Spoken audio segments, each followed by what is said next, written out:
encouraged by that. As we start this morning, we're going to be in 1 Peter chapter 5, but before we get there, I'm going to tell you a story. So when we moved into our house about 3 years ago, there was a few things, like most of the time when you move in somewhere, that you want to adjust. And one of the issues that was in our house, and man, I forgot to put a picture up for you for this. One of the issues at our house is that the secondary bathroom didn't make sense. It's a small bathroom. You walk in and there's a sink. And then the toilet was way too far from the sink, but not far enough that it made sense. And so the previous homeowners had a filing cabinet in between the vanity and the toilet. It was a really awkward situation. It's where they would store toilet paper and toothbrush and all that. And it's just right there beside the toilet. It was just a weird setup.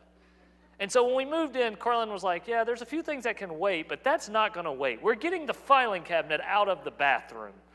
I know that it makes logical sense, but it does not make aesthetic sense, and it's not going to stay. And so form will rule over function, is what she said. And so the filing cabinet came out. I ordered a vanity. We got it on Costco. And to fit that space, we needed to go to 2 sinks. Even though there's 1 Cooper, we needed to go to 2 sinks. And so I got the vanity. It was so heavy. I thought I was going to break my sister-in-law's arm when we were getting it in. But I got the vanity into place, but then I had to plumb it. I thought, how hard can it be? You're going from 2 sinks to 1. They just need it to flow into this one drain. It is really easy. And so, 6 trips to Home Depot, buying flexible pipes, buying plumber's putty, plumber's tape, an extra drain, a union, maybe a candy bar because I'm so upset at this point, watching 4 YouTube videos, but always fast forwarding through because you think you got that part. Eventually, after probably a week and a half of frustration, the bathroom being unusable and getting nowhere with it, I finally came to the point of having to admit I can't do it. See, I was fully confident. How hard can it be to then be moved to, it's too hard for me? So we called a plumber. I said, hey, I need you to come on as soon as you can. I'm way behind on this. My wife's disappointed. I'm admitting failure. I'm waving the white flag. I can't do it. I need your help. It's a humbling place. But then he showed up, and while he showed up, it took him 45 minutes, 0 trips to Home Depot, no frustration, no issues. He didn't even need a candy bar at the end of it. He just needed a few $100s, and the plumbing job was fixed.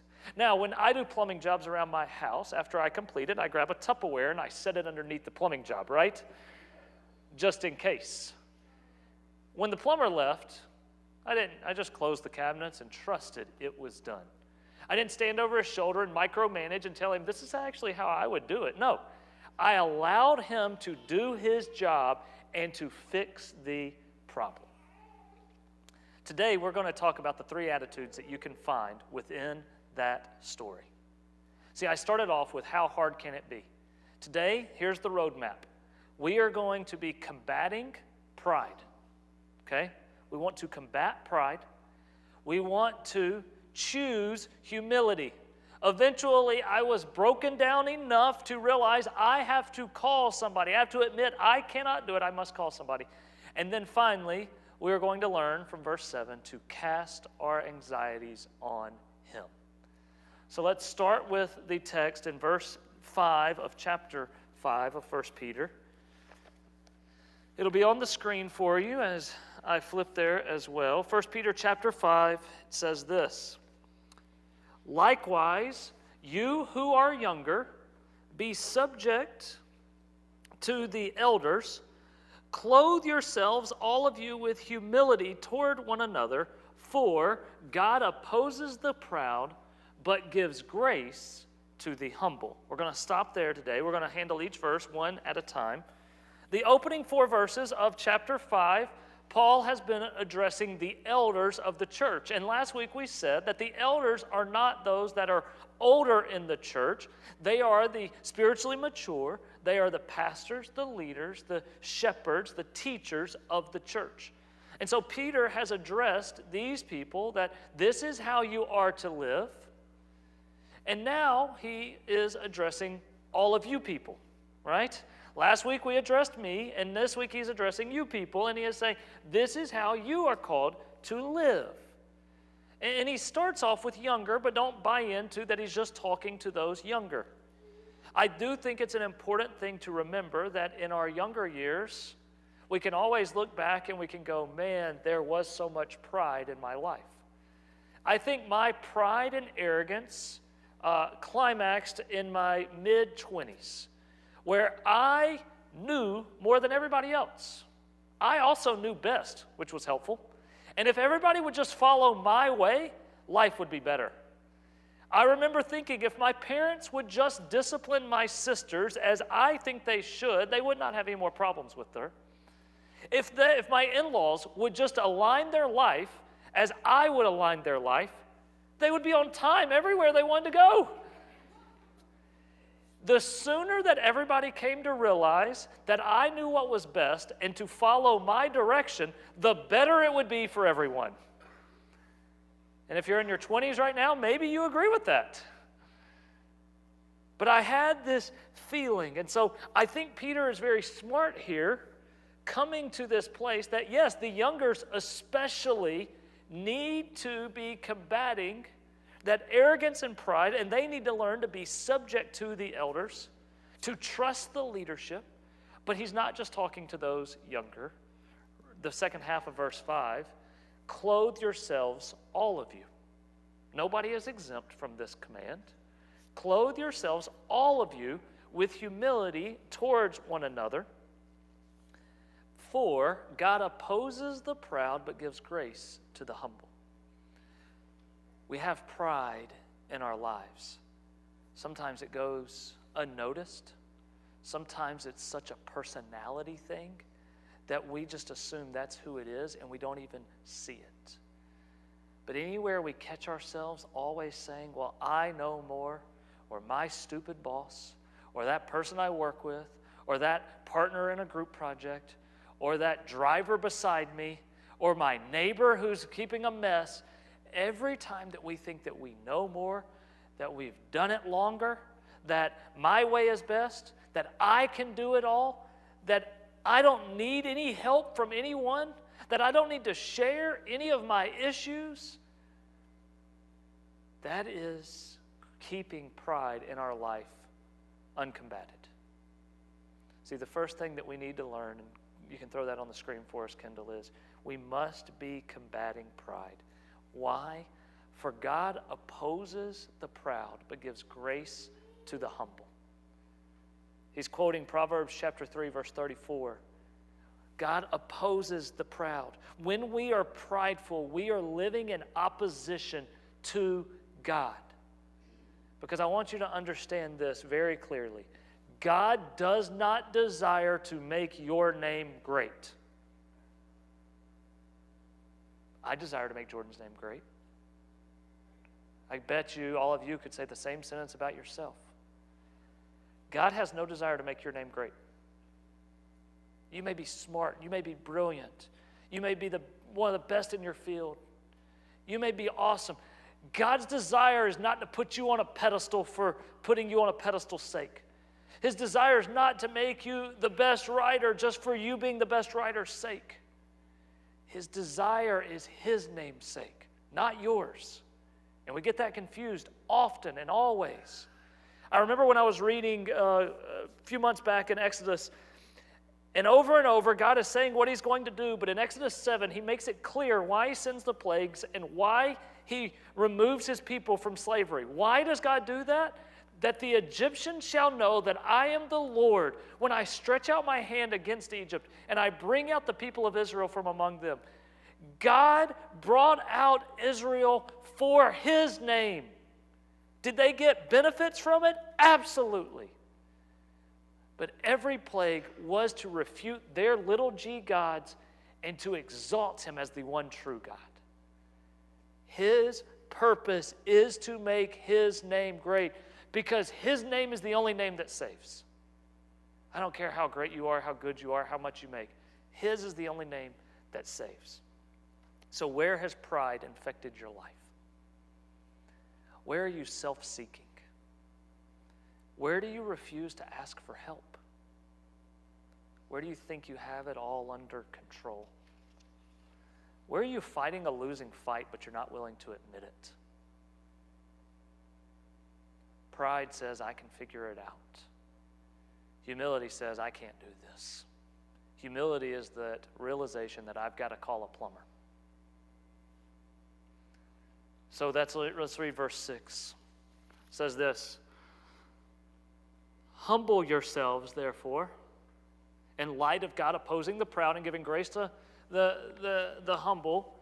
He's saying, then the only right way, the only wise way to live then is to humble yourselves. If this is how God treats the humble, then humble yourselves, therefore, under the mighty hand of God, so that at the proper time he may exalt you.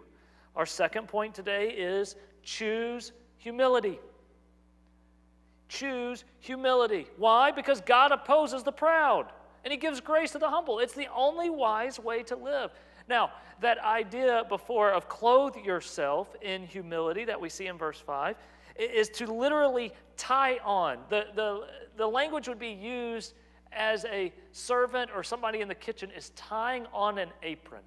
You know that you need to put this on for the job that is ahead, for what you are about to be doing. And so it's to tie or to knot it on. This is what we are to do. Securely fasten it onto us. This idea, this concept of humility. Now, why is humility a choice and why do we need to choose it? Because pride is our default. Pride is the default. We'll talk about this in devotion. Pride shows up in Jameson even right now going, I can do this, Mom, just give it to me. Pride shows up with Cooper in, I can light that candle, just give me the lighter, right? Pride shows up with that teenager that says, just give me the keys and I'll figure it out.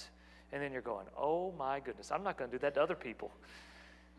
Pride is the 20-something saying, Mom and Dad, I don't need to listen to you. I can figure this out. Pride shows up. It's our default. Eve chose pride. I can be like God. Cain chose pride. I'm better than my brother. Abraham chose pride. I can fix this famine situation in Genesis chapters 12 and 17. Moses said, I can handle this water shortage situation. Give me a stick and I'll hit this rock at Meribah. David chose pride. It was his default, where he says, I can cover up my sin. Pride is our default. Humility must be chosen. So what is humility? It's lowly mindedness is what John MacArthur calls it. It is following the example of Jesus as he knelt down and washed feet. It is listening to his teaching of serving and not being served. It is choosing to exalt others and to put others before self. We are to choose humility. I don't need to say, oh, when we give a Christmas gift, that was my idea, not Carlin's. When we go and we have our potluck dinner, which I don't do a lot of potlucks because I'm a germaphobe, all right? But it's not going, well, who made that cake? It was pretty good, right? Humility is allowing others to be exalted and not having to exalt self. We are to choose humility. We are to make that call. I can't fix this. I need help. I need someone who can. And so how do we choose humility? Under the mighty hand of God, it says in verse 6. Under the mighty hand of God. It is a reminder that when we humble ourselves and we call on God for help, we are calling on the one who is all-powerful, who is all in complete control, and who has a plan to fix it. When we choose humility, we come to an understanding of who I am and who he is. Humility is properly recognizing who I am in light of who God is. And we don't want to get to that place. But the text says we are to choose humility. We are to clothe ourselves. We are to Choose it in verse 6. Humility really is an act of dependence. It's moving from, Lord, look at what I've done, to, Lord, I need you. It's moving from, God, I'm not content in this place that you've placed me into, recognizing, God, you have me here for a reason. My discontentment is simply my self-exaltation. Humility is not seeking to prove or to gain at every moment in everything. I view this, life as a competition. Humility comes to understand I can't win the competition every time, nor do I need to strive to try to. Humility is coming to understanding it's not about me winning. It serves beyond your own self-interest. It's helping people even when it's not going to help you. So I have some questions for you to ponder as it turns to humility. Are you able to admit your needs? I'll pick on you. I would say that those of you that are older members of our congregation, struggle with this one a lot. Don't want to admit your need because you have spent your life being self-sufficient. But if you're not willing to admit your need of God, one, you're not willing to humble yourself underneath Him, but also you're not allowing the church to operate as the church and to help you with your needs. We need to admit our needs. Another question for you to ponder. Are you content with where you are?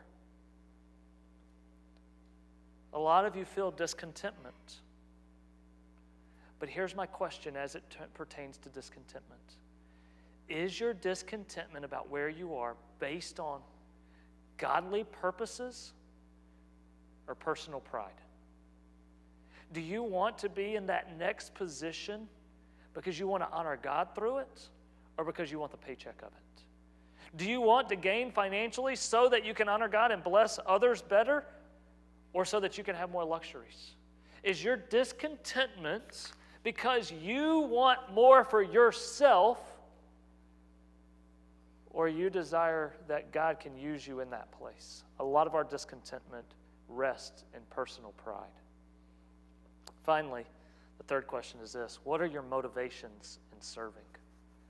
Are you serving to be celebrated?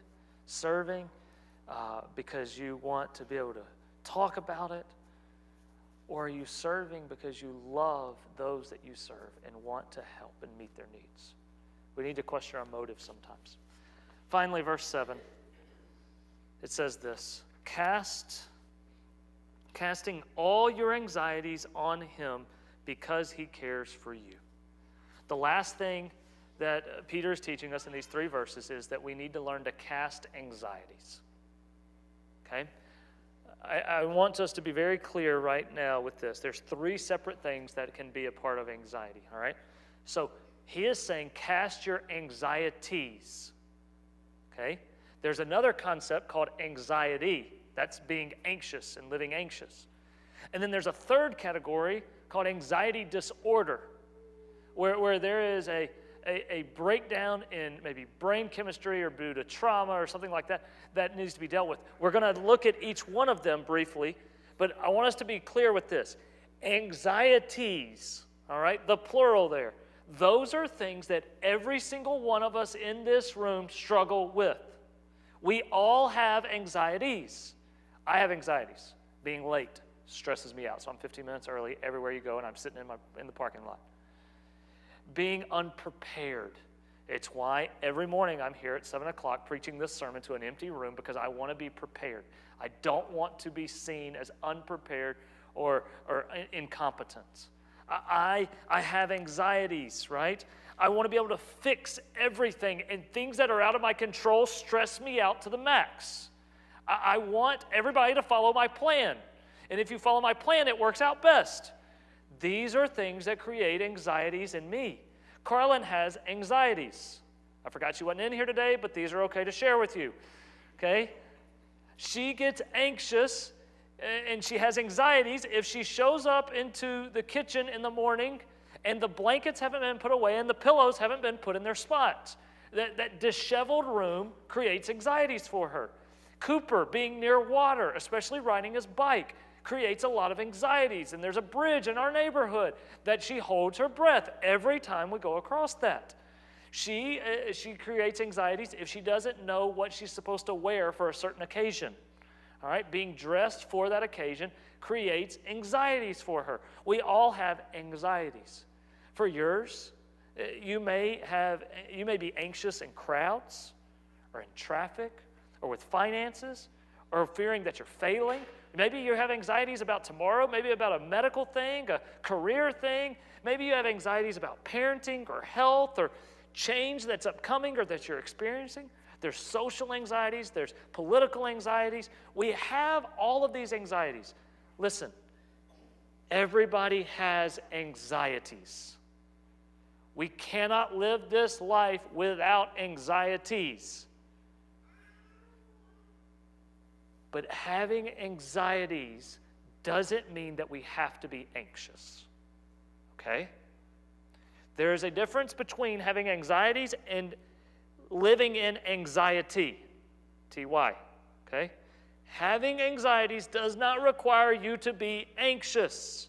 A lot of us say, well, that overwhelms me. Well, that burdens me. Well, that I just can't function if that's not in place, or crowds are scary, or traffic frustrates me, or that parking lot, I don't even go to that store anymore because that parking lot situation, I can't deal with it. We all have anxieties. It doesn't mean that we have to be anxious. There's a difference. What does Peter say? Cast your anxieties on the Lord. You know what that makes you? Not anxious. Because when the plumber showed up at my house, I didn't stand over him and say, I don't know if I'd start at that step. I didn't stand over him and say, are you sure you're going to use that brand of plumber's tape? I didn't do any of this. I gave him the job. I admitted I can't, but then I didn't pretend that I could while he was there. Oftentimes, we say, God, I'm humble, I can't, but then we micromanage God through his plan of fixing everything. That's not casting anxieties. That's not giving them away. That's holding on to them still. We must cast our anxieties. Jesus teaches Matthew chapter 6, verse 25 through 30. Listen to what he says here. Let me flip there. Matthew 6, 25 through 30. Therefore I tell you, do not be anxious. That doesn't mean you're not going to have anxieties. We all have anxieties. Doesn't mean we have to be anxious. Do not be anxious about your life, what you will eat or what you will drink, nor about your body, what you will put on. Is life not more than food, and the body not more than clothing? Look at the birds of the air. They neither sow nor reap, and they don't gather into barns, and yet the heavenly Father feeds them. Are you not of much more value than they? Verse 27, and which of you, by being anxious, can add a single hour to his span of life? And yet, how many hours and sleepless nights have we lost? Verse 28, and why are you anxious about clothing? Consider the lilies of the field, how they grow. They neither toil nor spin. Yet I tell you, even Solomon in all of his glory was not arrayed like one of these. Verse 30, but if God so clothes the grass of the field, which is today alive and tomorrow thrown into the oven, will he not much more clothe you, O you of little faith? How we handle the anxieties of our life is a statement of our faith. Can I, do I, or will I trust God with that? Will I give that question of, I don't know what next year is going to look like. I don't know what path to take. I don't know if this is the right job. I don't know if we should be going to this situation or thing. When we cast them on him, it believes that God, you can, you will, and you want to solve this and help in this, and that your way is the right way. Now, I told you that there is anxieties we all experience. There is anxiety, which rules over so many of us. And finally, there's anxiety disorders. There are many in my family who suffer, or during different seasons, suffer with anxiety disorders. This is where your body maybe is unable to regulate, maybe it's serotonin level or whatever, that you are constantly overwhelmed and burdened, that maybe you're unable to sleep, and maybe you're unable to function, that maybe even depression sets in because everything in your life is creating anxious thoughts. And when anxiety disorder is setting in, we need to seek help. Every Thursday, I have scheduled a counselor, and he and I meet every Thursday. And a large part of what we talk about is anxiety that I struggle with. He and I walk through, Jordan, your way's not best every time. And you don't just need to get people to realize that. You need to realize it. You need to change your attitude, not change theirs. He's walking through all of these issues with me. This Thursday, I always say it like this. He gets on to me. I tell Carla, and she'll say, what did you and Jimmy talk about? And I say, well, he got on to me for this. He got on to me for caring too much about this, or trying to fix this, or handling this that's out of my control, or trying to manipulate all of these things. We need to seek help. I'll be very honest with you as well. This week, after talking to him, I told him, I said, Jimmy, I'm still struggling. It's been a few months now. I'd like to have a discussion about what does medication look like. And so I met with my PCP, and we started that. I don't say that. The reason I say that is we need to seek help in things. Now, because I am seeking help, does that mean that I'm failing to honor God because anxiety disorder maybe is in my life right this moment? No. Does that excuse me to stop casting anxieties on Him and just assume that taking a pill is a silver bullet? Absolutely not. There are times in our life where we need regulation for our body's chemistry and makeup. There are times in our life that genetics will cause us to have propensity to certain things. Just like you may have to take blood pressure medicine or have a raised A1C, or you have to watch a certain thing in your life, mental health issues can be addressed and should be addressed appropriately. It doesn't excuse us from faith, but it also can help us take steps of faith. Peter says very clearly to cast your anxieties on Him, that we release control, that we acknowledge our failures and we say, God, I need your help. And beyond just saying, God, I need your help, God, I'm going to let you to help. Worry is what anxiety typically produces. When you are anxious, you worry. And worry is, as according to Thomas Schreiner, worry is a form of pride. That when we are constantly in worry, it is a form of pride. Why and how can worry be pride? Because worry assumes that only I can fix all of these problems of my life in my own strength. Worry believes that I am the Savior to every problem and every issue in my life, and I have to fix it. And if I don't fix it, everything fails. A lot of us are ruled by worry. Worried about everything. When we constantly worry and when we embrace the worry mindset, we are declaring that we don't need God, that we're God enough. So what are your responses when you start to feel anxious or when real anxiety show up in your life? Do you fret or do you pray? Do you acknowledge them and trust God, or do you trust yourself? Do you cast them on Him, or do you add them to your already busy to-do list? Cast your anxieties on Him. And let's end here with the final phrase of verse 7. Why do we do this? Because He cares for you. He cares for you. We can give Him our anxieties. Why? Because He cares for us. Do you understand what this verse is saying?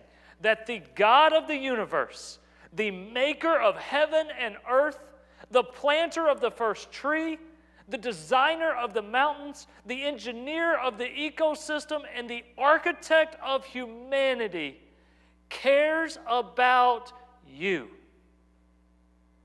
He knows you. He loves you.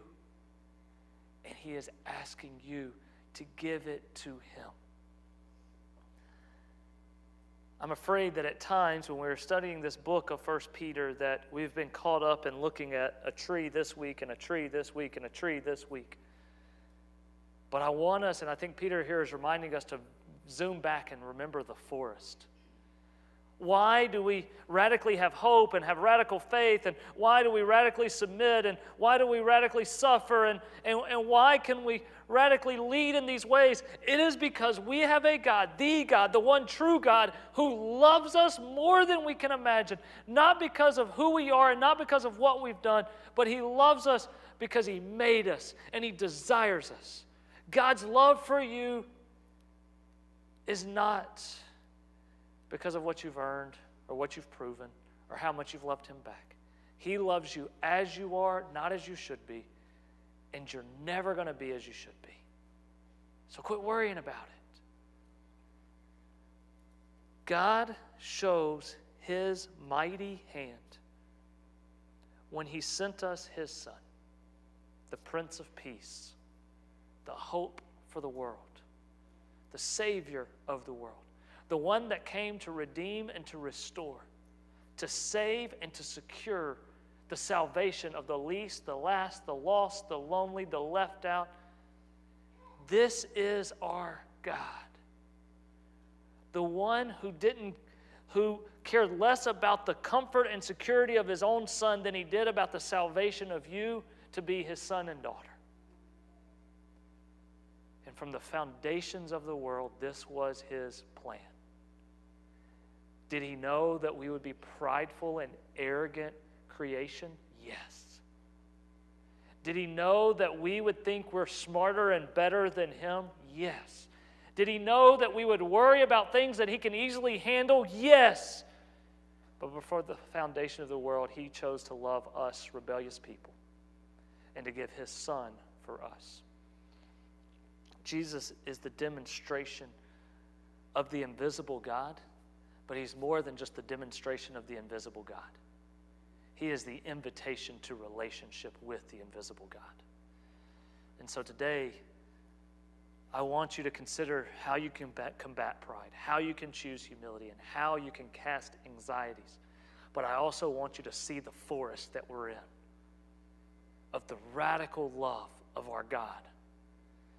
Because what king gives himself up for subjects? What creator gives himself up for the creation? This is our God. And He is saying, "Come to me, all who are weary and heavy laden, and I will give you rest. Take upon you my yoke, for it is easy and my burden is light.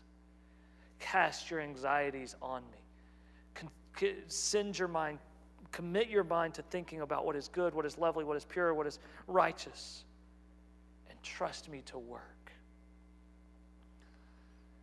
Our obedience to God is not grounded in a burden to perform and to show Him that we are lovable. Our obedience to God is grounded in the grace that He offered to us first. Let me pray for us. Dear God,